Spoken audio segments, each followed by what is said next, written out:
For as long as humans have fought wars against each other, the very earth we live on has been just as dangerous and no less merciful than the cruelest among our enemies, if it is not respected. While nature certainly cares not for the violence we commit against each other, war has often simultaneously placed civilized men in a fight against the wild and unforgiving expanses of nature. It thus occasionally sets man not only against his human enemy, but against the opportunistic predator. Those animals, likewise driven by their instinct to survive.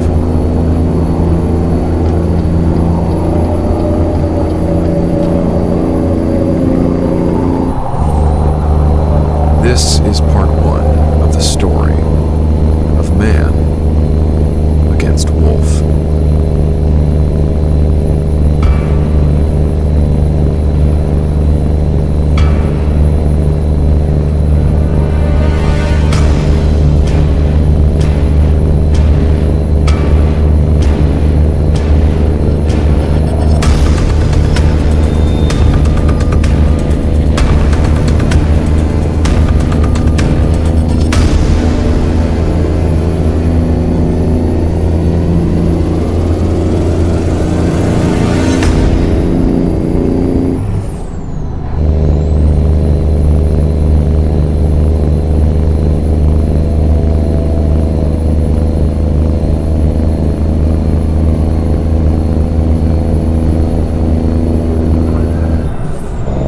Wolves are among the most recognizable animals on Earth. Despite the expansion of human settlements and mankind's intentional eradication of wolves across the globe over the centuries, these canine animals continue to inhabit large areas of nearly every continent north of the equator. Perhaps not so ironically, despite the obvious differences, wolves have much in common with humans. As evolutionary demands would dictate, they come in many shapes and sizes, varying in appearance and in their social behavior, based largely on the environments in which they have adapted to survive. Like humans, wolves are considered to be complex and highly intelligent. They continue to thrive due to their social hierarchy. They hunt in small packs, care for their injured and young cubs, and live together in family groups. Similar to humans, wolves are largely territorial. They prefer hunting in a defined area and viciously defend its boundaries, especially against unfamiliar wolves. These areas typically occupy around 50 square miles. In search of prey, wolves will traverse as much as 30 miles of their hunting grounds in a single day. However, their range can extend outwards of 1,000 square miles when prey becomes scarce due to varying conditions, particularly natural disasters, such as unusually harsh winters. In this way, again like humans, wolves are known to be semi-nomadic, occasionally relocating their hunting grounds across vast areas in pursuit of a vanishing food supply. While they are known to hunt smaller animals, including rabbits and other various rodents, as well as fish, the diet of bigger wolves demands for bigger prey. Those large wolves found in northern Europe and across the Asian continent, ranging from 5 to 7 feet in length and weighing as much as 180 pounds or 80 kilograms, predominantly hunt large ungulates, including wild boar, caribou, and various deer. Wolves are known to hunt for days without eating and may consume as much as 20 pounds of meat in a single meal, especially if they have not eaten for a length of time due to a scarce food supply. It is worth mentioning that wolves' sense of smell is so acute they can detect prey up to 1.5 miles away. When they find their prey, they typically surround larger animals, then proceeding to viciously attack the face or the legs and back, tearing away at the flesh with their sharp teeth in order to quickly incapacitate their prey and thus prevent injury to themselves. While they may finally kill the struggling animal by crushing its trachea or otherwise ripping its throat out, members of the pack often begin feasting on their downed prey while it's still alive, disemboweling the animal to first get at the soft liver and other consumable organs, as well as the fatty tissues, soft abdominal meat, and thicker portions of the legs. Although wolves will often select weaker prey out of necessity, they prefer healthier animals. Hunting in packs is their advantage. Despite a wolf pack averaging a mere 6 wolves, they have been witnessed taking down fully grown bull moose, incredibly large animals that are known to be highly aggressive, responding with extreme violence when provoked. They can formidably grow as tall as 7.5 feet, weighing as much as 10 times that of the average wolf. At its strongest, a wolf's bite has been estimated at over 1,200 psi, with the average wolf being said to easily chew through a moose femur in a mere 6 to 8 bites.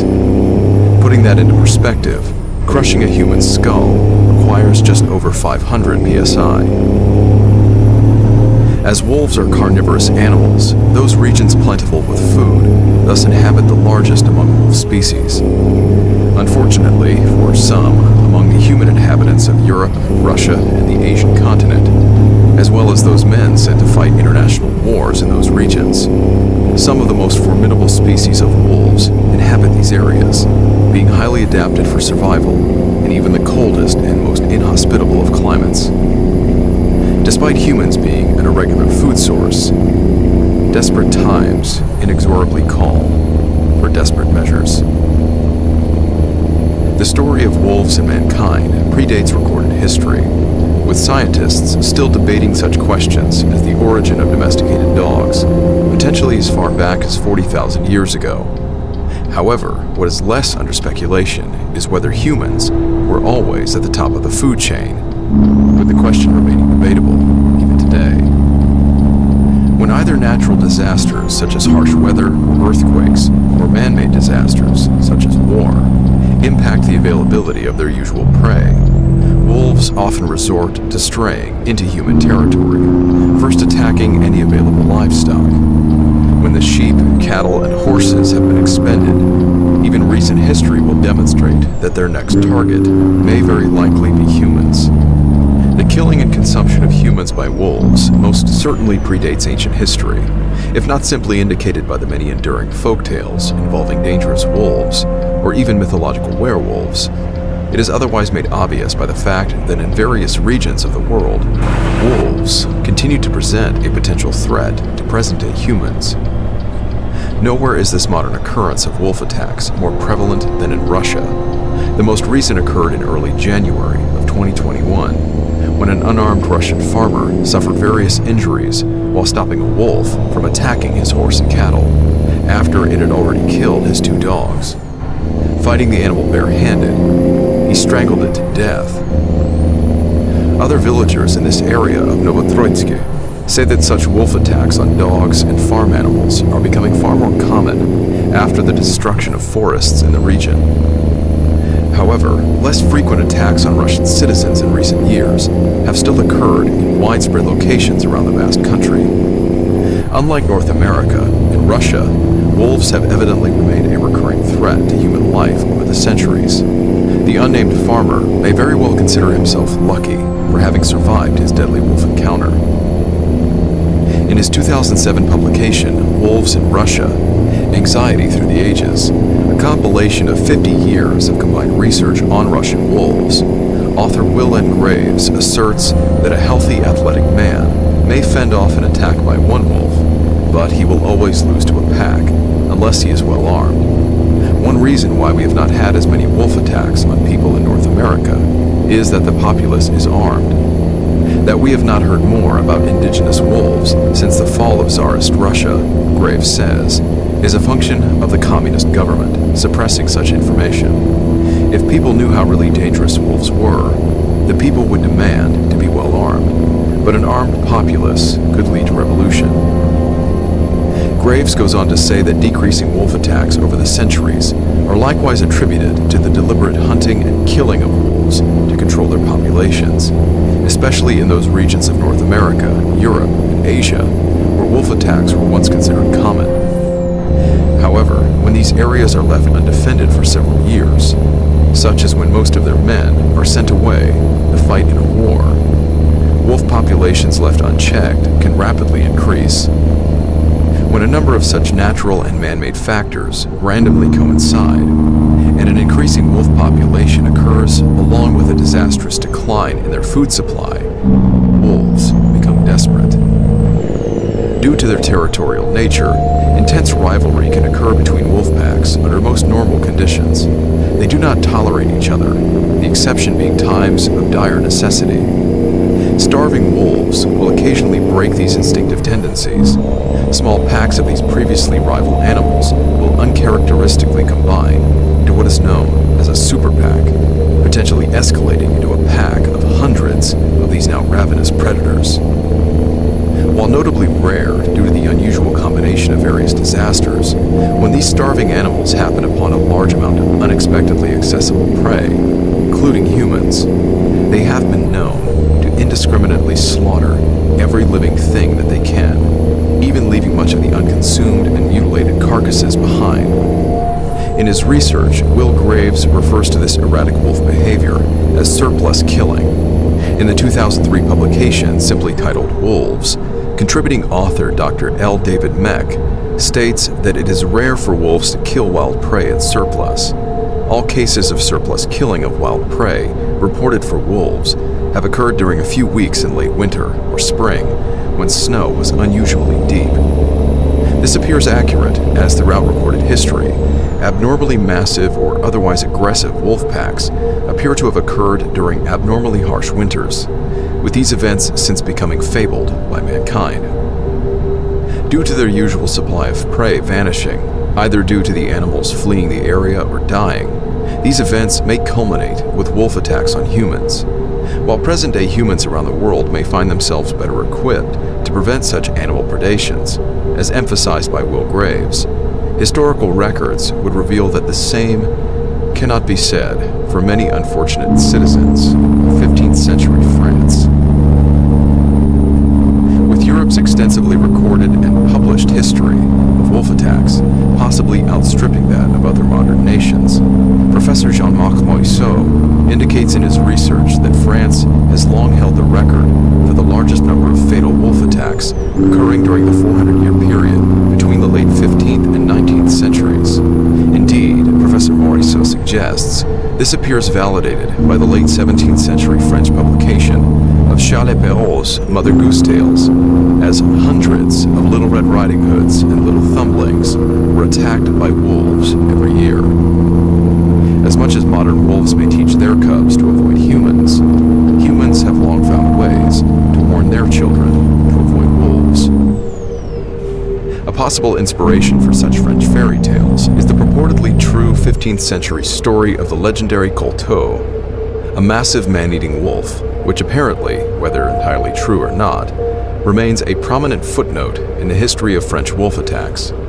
The exact year of the event is presented differently across various sources, occurring either in 1438, 1439, or as late as 1450. However, a paper published by the Ushka Center for Climate Change Research in 2015, comprising data from over 3,000 medieval records from over 100 sources, indicates that France experienced the very coldest temperatures of the entire second millennium in the 1430s, the last year of these exceptional temperatures being recorded in 1438, this year likely being the most accurate for the event. As with other similar wolf encounters, these abnormal conditions may well lend credibility to the story. In any case, the proliferation of man-eating wolves could not have come at a worse time for the French people, as during this particularly miserable Parisian winter, in the midst of the 100 Years' War between Great Britain and France, France was to be found already struggling on several fronts. Despite the recent end of the concurrent French Civil War, the recent liberation of Paris, and an increasing number of French victories in the now century-long conflict, morale among the Parisian peasantry was expectedly despondent as the year came to a close. City residents and nearby villagers found themselves suffering through not only hunger, frigid weather, and yet another outbreak of bubonic plague, but now the very real threat of being mauled to death in the city streets by an increasingly fearless pack of starving wolves. In his 1937 book, mainly about wolves, Ernest Seton vividly describes the scene. As the snow grew deeper and food grew scarcer, the wolves grew more hungry and more daring. A single traveler, yes, even a small group of travelers, had no chance of escape if they entered the wolf-infested belt of woods that stretched around Paris. Mad with hunger and with less travelers now on the roads due to the inclement weather, a renegade pack of hundreds of wolves soon abandoned the Parisian forests, roaming the nearby hamlets and villages, indiscriminately attacking both people and the various livestock which grazed around the walls of the fortified city. Humans soon became a preferred target, with wolves remarkably leaving behind untouched sheep, horses, and cattle. These wolves were apparently led by a massive, red-colored alpha male, whom the locals had for several years witnessed to roam the countryside, and had since nicknamed him Colteau, roughly translating to bobtail. During one of the wolf pack's daring attempts to enter the city, following after a herd of livestock on its way to market, the guards had raised the alarm and dropped the portcullis, the falling gate apparently severing the pack leader's tail as he fled from underneath it, thus earning him the name. Fearing the loss of their remaining cattle and sheep, Parisians began tossing the bodies of plague victims over the wall, hoping that the disease-ridden bodies would be consumed by the wolves and thus spread the deadly disease to the pack. The wolves hungrily ravaged the human corpses, but, unfortunately, only modern research would indicate that wild carnivores are rarely affected by bubonic plague. The plan failed miserably, as the wolves did not contract the disease, and it would appear the Parisians' efforts only served to give the starving animals greater motivation to find an entrance into the city in search of living prey. Their reign of terror would soon reach its peak, as one evening the wolves discovered a previously inaccessible 3-foot opening in the city wall, where the now frozen Seine River passed underneath it. They then slipped into the unsuspecting city and began prowling the vacant streets, chasing after dogs and other animals, before encountering a welcomed sight of some 40 men in the Notre Dame Square, as these clergymen were departing from the cathedral.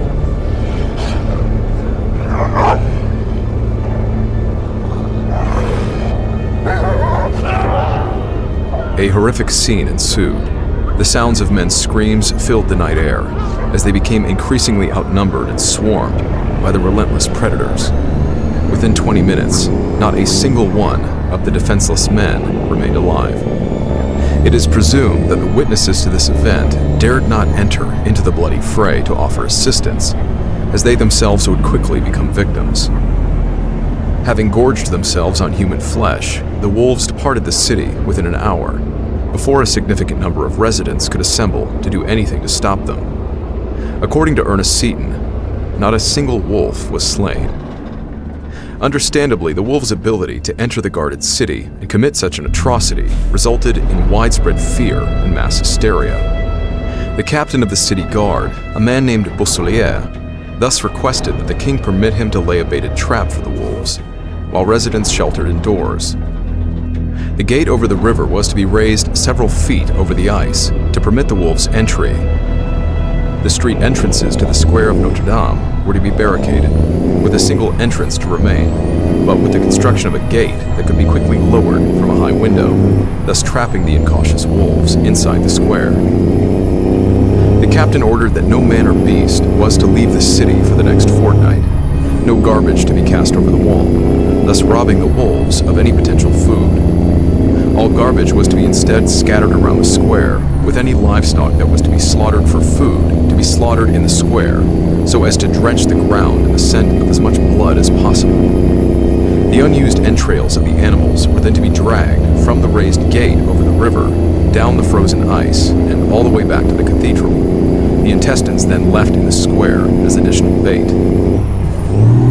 For several days, a number of wolves, Colteau not among them, cautiously approached the river entrance, sniffing curiously.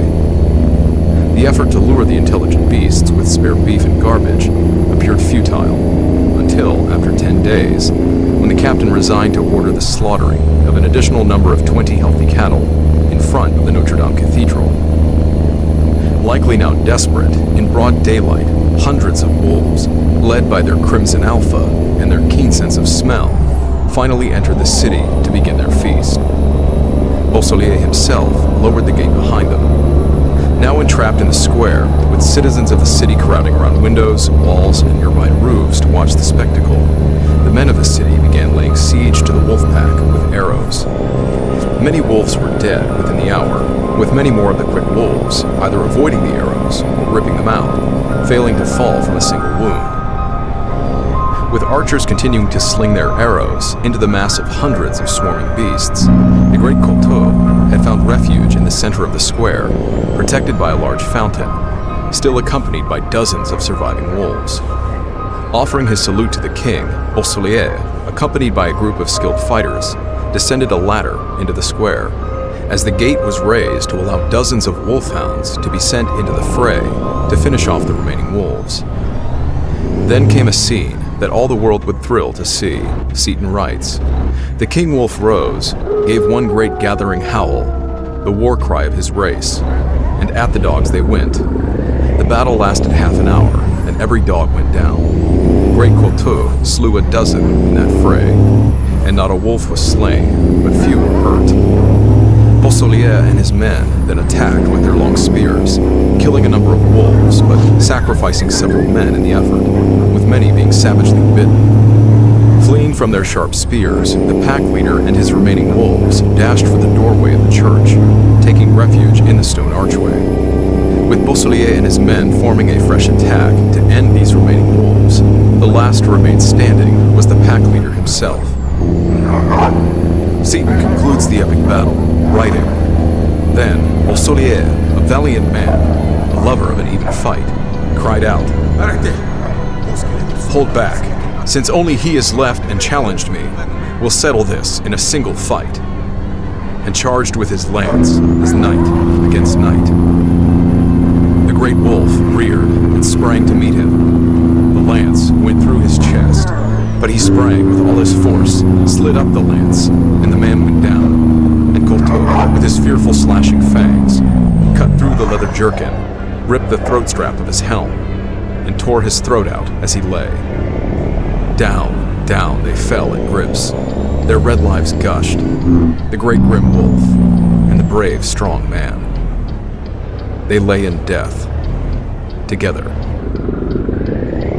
The cathedral bells were then said to ring out, followed by others from various churches. 300 wolves were counted among the dead, as the city of Paris celebrated the end of the great Couteau's reign of terror.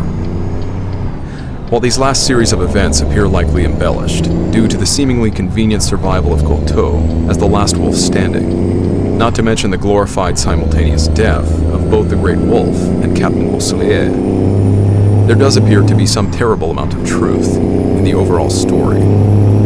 Certainly, the people of France would continue to be plagued by recurring wolf attacks over the following centuries. The horrific stories of the beast of Gévaudan and the wolf of Soissons counted among them. However, with Europeans increasing efforts to eradicate such predators from their settlements, there would be few, if any, recorded accounts of such a significant pack of wolves for nearly the next 500 years, in the early 20th century, when almost the entire European continent found itself immersed in the First World War.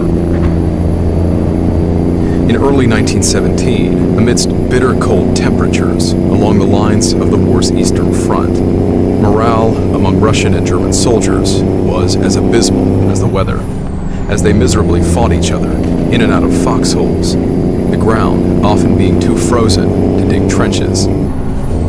Indeed, temperatures that winter would prove to be exceptionally low, coincidentally proving to be one of the coldest winters of the entire century, not only in that region of northern Europe and Russia, but throughout the entire northern hemisphere. As with the people of Paris, so many centuries before them, despite harsh weather and the ongoing war around them, soldiers on both sides would soon find themselves suffering an even worse fate, unaware that they were now being hunted by a common enemy.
In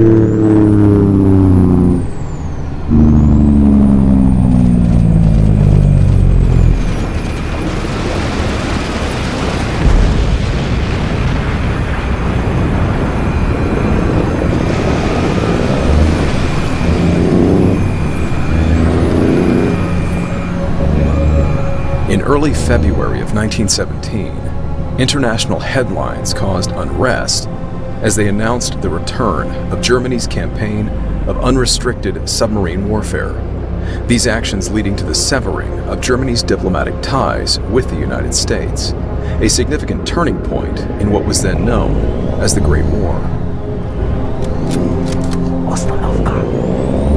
Hundreds of miles from the escalating war at sea, however, amidst bitter cold temperatures along the lines of the Eastern Front, somewhere amid the forested region of what is now Poland, Lithuania, and Belarus, U-boat warfare was the least of either the German or Russian soldiers' concerns. While these men certainly suffered under the brutal conditions, the impact of both the war and the abnormal temperatures appears to have affected far more lives than just those of the soldiers. As such, the already perilous environment these men found themselves in would unfortunately offer more unexpected challenges, as soldiers on both sides would soon find themselves suffering an even worse fate, unaware that they were now being hunted by a common enemy.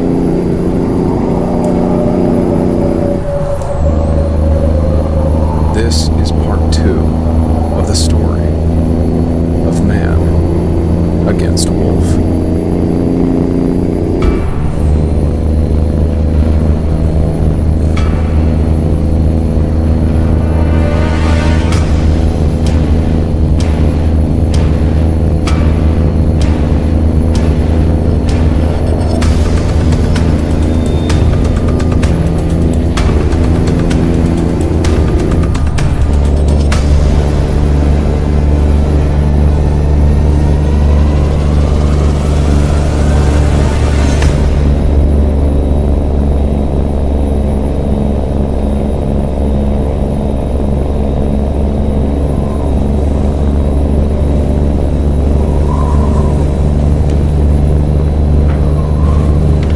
The winter was so cold that I felt like crying. In fact, the only time I didn't actually cry, but I'd never felt like it before.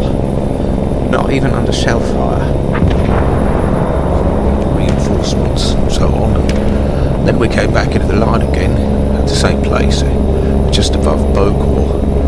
And this was in February, early February 1917. And the conditions there were coldest winter we'd ever had. Terrible. The conditions in there wasn't really a front line.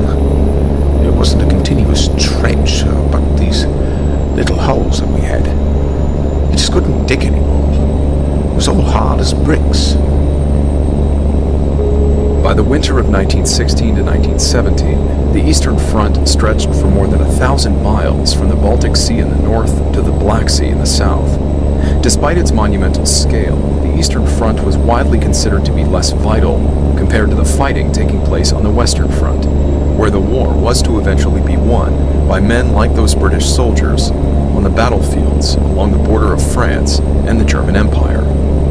As the winter of early 1917 deepened, both German and Russian troops stationed along the mountainous front lines struggled to maintain their will to fight each other, as the miserable conditions proved difficult enough to bear on their own. Certainly, the Russian soldiers on the front lines would soon lose any hope of victory, with disheartened soldiers in the rear increasingly abandoning the army as the Russian nation continued to fall into absolute turmoil, characterized by multiple civil wars and revolutions, culminating with Lenin's Bolshevik Revolution later that year. Those men who remained behind on both sides of the front lines, however, continued to hunker down into their shallow foxholes, doing their best to avoid the regular barrages of machine gun fire, artillery shells, and vicious shrapnel, not to mention poisonous gas, and the much more accurate bullets from enemy snipers. Water-cooled machine guns misfired or failed completely as their water jackets froze solid. The troops often had to resort to warming their rifles over fires so the weapons would function properly.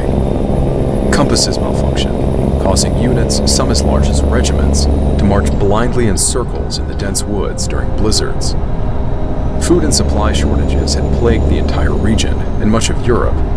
What little food rations the soldiers did have would freeze, along with their water, making it difficult to eat, and thus robbing them of even the smallest of comforts.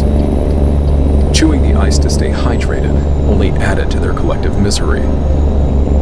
Those who attempted to remove their boots to provide some relief, or to treat their painful trench foot, would find it difficult to even put their boots back on their now increasingly swollen feet. Weary soldiers spent the long winter nights struggling to stay awake to avoid further frostbite or freezing to death. As enemy artillery shells rained down around them, any amount of sleep was a luxury at best. The physiological and psychological impact of these compounding effects of battle stress cannot be overstated. As if their significant level of suffering was not sufficient, reports in mid-February began making new headlines. Stories far more bizarre than most of the many wartime correspondences dispatched during the conflict.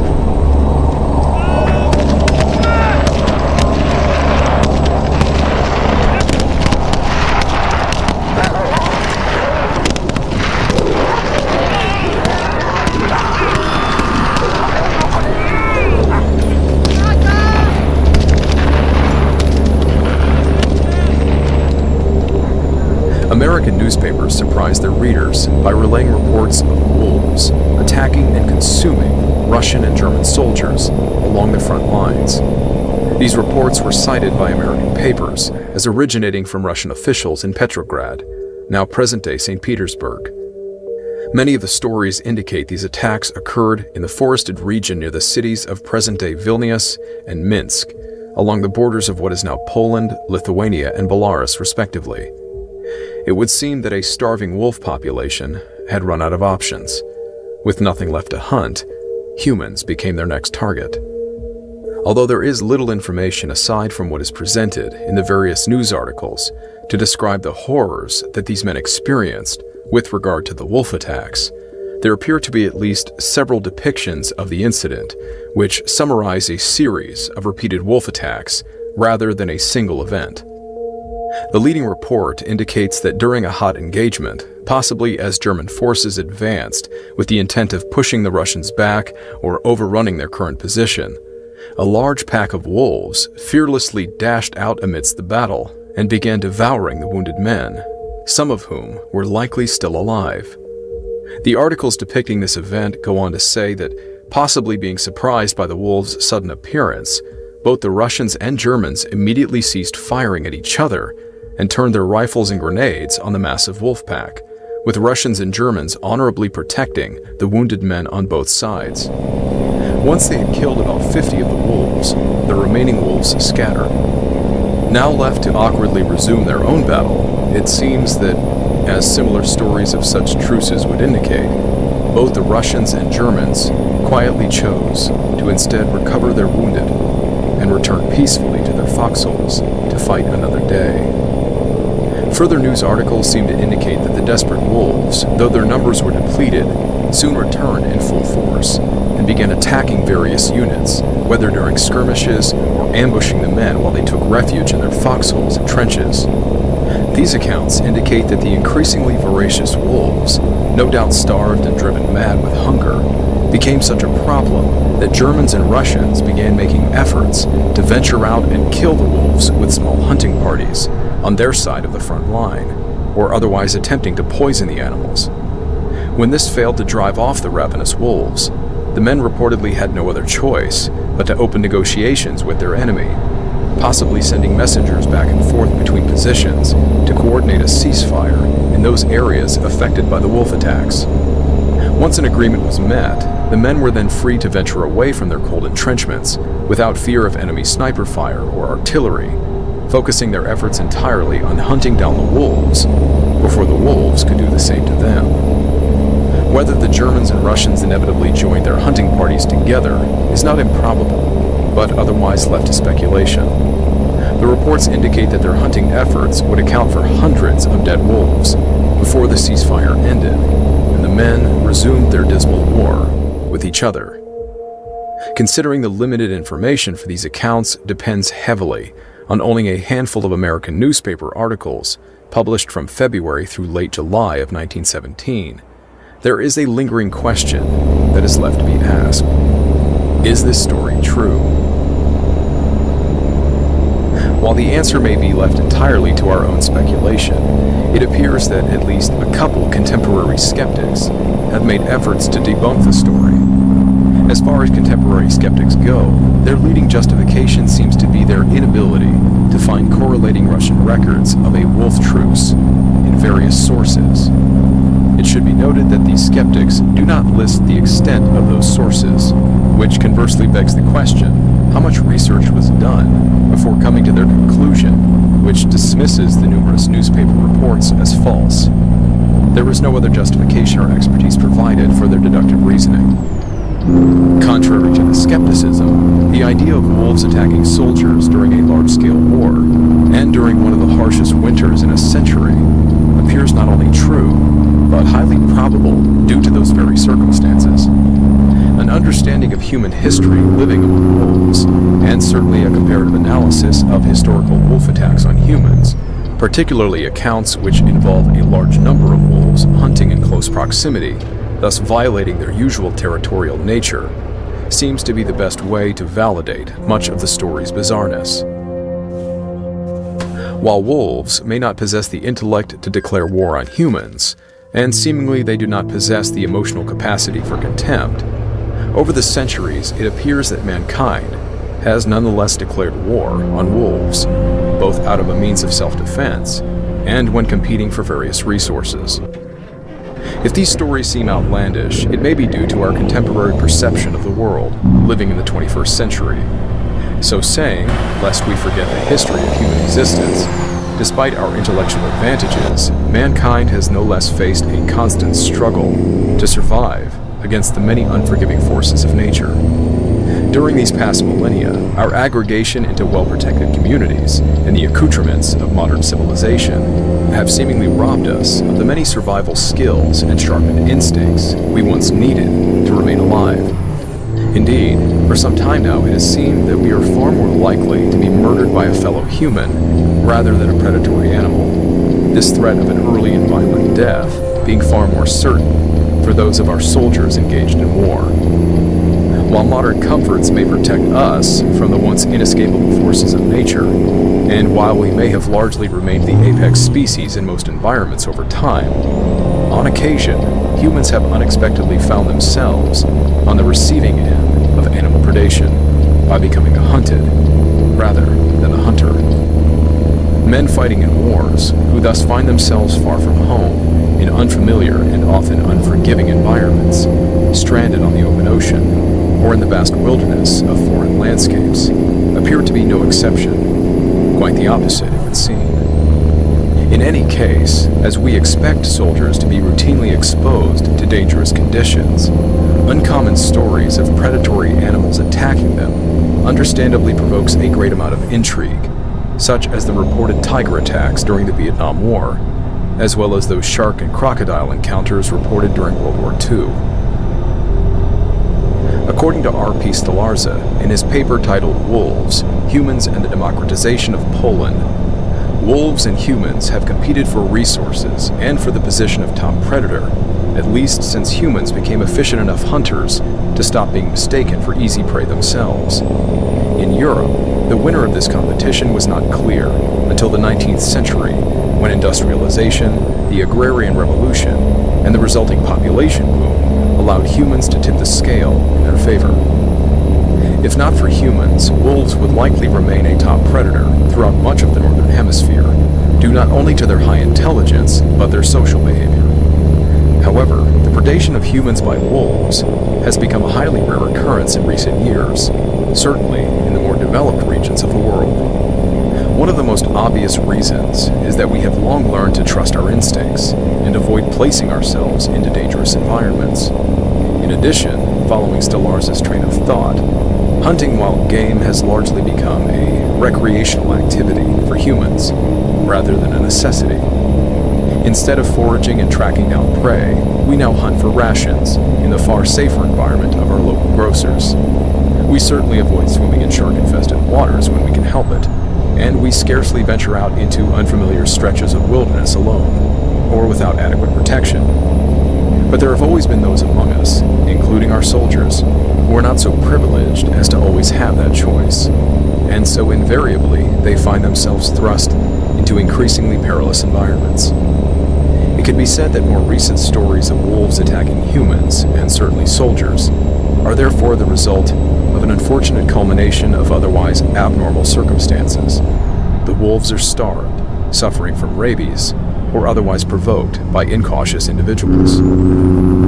As modern conservation efforts would indicate, in some areas of the world, primarily North America, we now nobly fight to conserve endangered wolf populations, those which had, up until the mid to late 20th century, been freely exterminated, either out of irrational fear or certainly for our own safety and protection of livestock.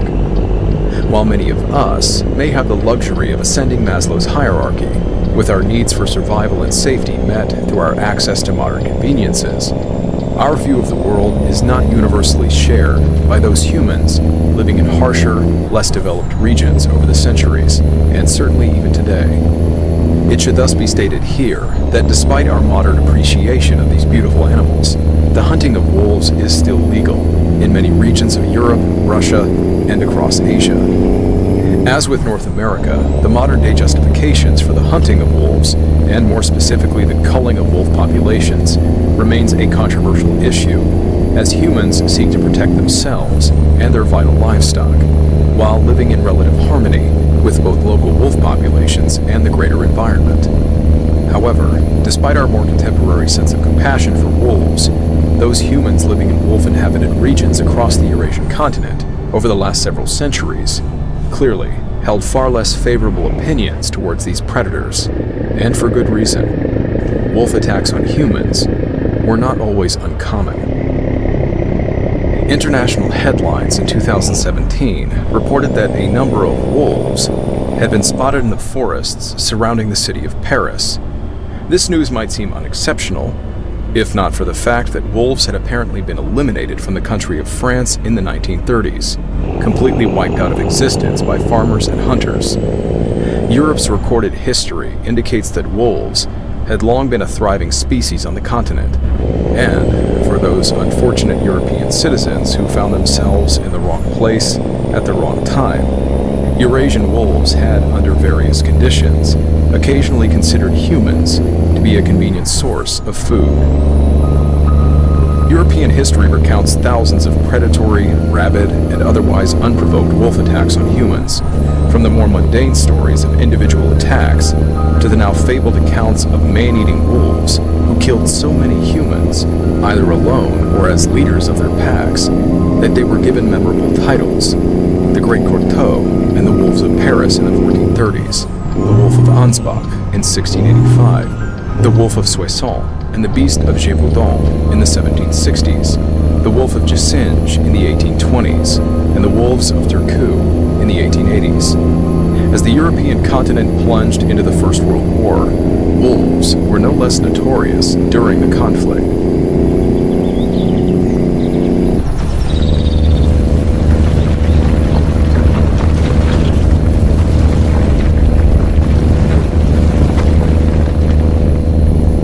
Early one morning, in mid-January of 1915, a massive earthquake shook the mountainous Abruzzo region of Italy. In the town of Piscina, 3,500 of the town's 5,000 residents died in a matter of 30 seconds, crushed by the sudden collapse of their homes. Reporting of the various rescue and relief efforts invariably included reports of wolves, which had come down from the surrounding mountains in search of not only loose sheep, but the wounded residents and decomposing bodies buried in the rubble. The frenzied wolves were even attempting to attack vehicles that passed by them on the roads. Surviving residents and possibly rescue workers organized hunting parties to eliminate the now fearless wolves, They likewise killed over 100 local dogs that had also been caught scavenging the corpses among the ruins. As Russian and German troops fighting along the Eastern Front 2 years later would inevitably realize, the combination of the large-scale war, in conjunction with uncommonly brutal temperatures, may have, like the uncommon Italian earthquake, created compromising conditions for the region's wolf population. While the contributing factors to such vicious behaviors towards humans vary from one occurrence to another, several of these large-scale wolf encounters, including one as recent as 2012, indicate that wolves will resort to attacking humans when their usual food supply is significantly compromised. It might also be speculated that, as during World War I and World War II, the convenient availability of hundreds of human corpses, both soldiers and civilians, may have otherwise contributed to, if not instigated, these attacks. During the war, when soldiers died from their injuries or merely due to the harsh conditions, their bodies would normally be buried as the front lines moved forward. However, as winter approached, the ground froze and became impossible to dig.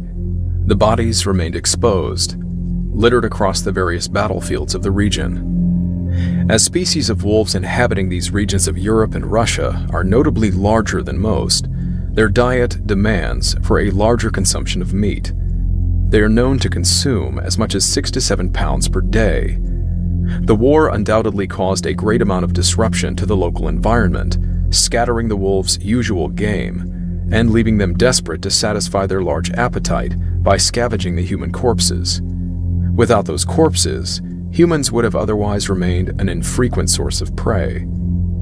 To make matters worse, the war itself had conversely created the opportunity for unfettered growth of the wolf population in the years leading up to 1917, as the men in those regions were no longer hunting them. In his book, Wolves in Russia, a compiled dissertation of 50 years of research on Eurasian wolves, Will N. Graves states that during the 20th century, the greatest number of wolves in Russia occurred during World War I and World War II, when men were called off to war. The general populace of Russia has few firearms, he continues. In the absence of men, and without firearms, the wolf population grew quickly, as much as 30% per year. With respect to the attacks on the Eastern Front in 1917, it is unknown whether the frozen and decomposing bodies were simply not enough to satisfy the hunger of a growing number of wolves. However, it otherwise seems that wolves do prefer a fresh meal as much as humans might, if they can find it, or so Will Graves indicates in his book. In addition, he writes that wolves sometimes indulge in the erratic behavior of surplus killing, running havoc through herds of animals, possibly even through groups of humans, indiscriminately killing every living thing they can find, even if it is more than they can eat, thus leaving the surplus carcasses behind. Keeping all of this in mind, the growing wolf population, the miserable weather, and the wolves' particular preferences for fresh meat, most unfortunately for those troops hunkered down into their shallow foxholes, it seems a growing taste for human flesh soon gave these wolves an uncontrollable urge to find living prey. Although many of the Russian and German soldiers on the Eastern Front may or may not have been wary of a potential threat of wolves, and whether or not the harsh winter was a leading factor, further research would indicate that these were not the only accounts of wolves attacking living humans during the war.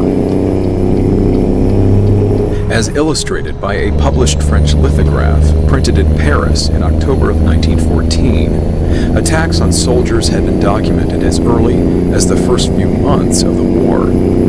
This particular lithograph print was part of a larger series titled Le Grande Guerre, or The Great War, which were created throughout the war, meant to be sold as a collectible set, with this one being titled In the Woods of Augustov. A Russian medic defends wounded German soldiers against furious wolf attacks. Possibly due to France's notorious history of wolf encounters, the French publishers wasted no time in creating depictions of wolves preying on dead and wounded soldiers.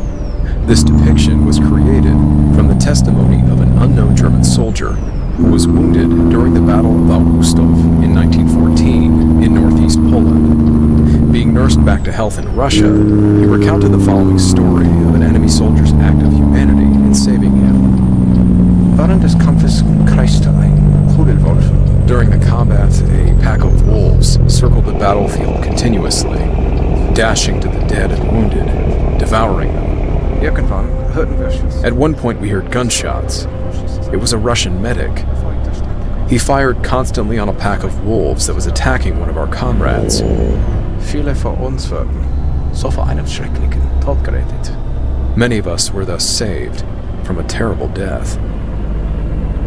Evidently, the lithograph is noted by art historians for its candid reporting, as the caption goes on to condemn the German army for leaving their wounded men behind to suffer such a cruel death.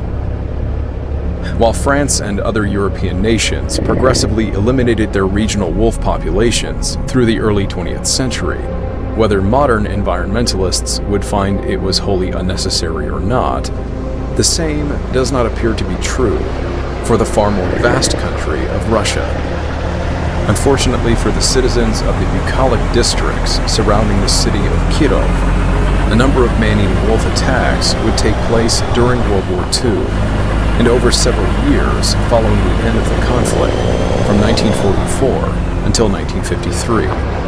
The attacks resulted in the deaths of 22 children and teenagers between the ages of 3 and 17. It would seem, like those preceding wolves during World War I, the war itself gave rise to a dramatically increasing wolf population, as fighting-aged men, along with their rifles, were conscripted into the Soviet army. No less a contributing factor was the sheer number of human corpses made available to the wolves. While the number of civilian deaths reported by the Soviet Union has been cited in research articles as being intentionally understated at around 7 million, a Soviet research committee established in 1989 concluded that a more accurate figure was between 26 to 27 million. That number alone is heart-stopping to consider. While it may otherwise be difficult to determine why wolf attacks occurred so heavily in the region of Kirovsky Oblast, and whether or not similar attacks went unreported in other regions, the various reported massacres during World War II, the Holocaust, and the otherwise intentional or unintentional killing of civilians, and of course soldiers, across Northern Europe and Russia during the war, would likely have contributed to the wolves' diet, and thus their inconsistent behavior towards humans. Based on his research into Russian wolves, Will Graves further notes in his book that during this period in the late 1940s, due to these and other wolf attacks, the Soviet Union commissioned a study to be carried out by a Russian biologist, Petr Alexandrovich Mantyfel. At the time of his appointment to the study, Mantyfel evidently held a highly skeptical opinion towards the idea of wolves preying on humans, with his only exception being the irregular behavior of rabid wolves. His findings were published in a report in November of 1947. Much to his surprise, he uncovered numerous attacks, including those perpetrated by entirely healthy animals. According to Graves, the Soviet authorities immediately buried this report, preventing it from reaching the wider public. The reason for this conspiracy being that, following World War II, the Soviet government was reluctant to give its wider population any reason to fear wolves, and thus demand to be well armed, potentially giving the citizenry the power to overthrow their communist government, should another revolution occur. In closing, many of us will likely never find ourselves encountering a wolf, and certainly most wolves will likely go to lengths to avoid contact with us. However, should we unexpectedly find ourselves in a threatening situation or in the company of overtly intrusive wolves, here are some useful tips to avoid a potentially dangerous situation, published on the Finnish website Large Carnivores. First, attempt to leave. Avoid running away, even if that is your first instinct.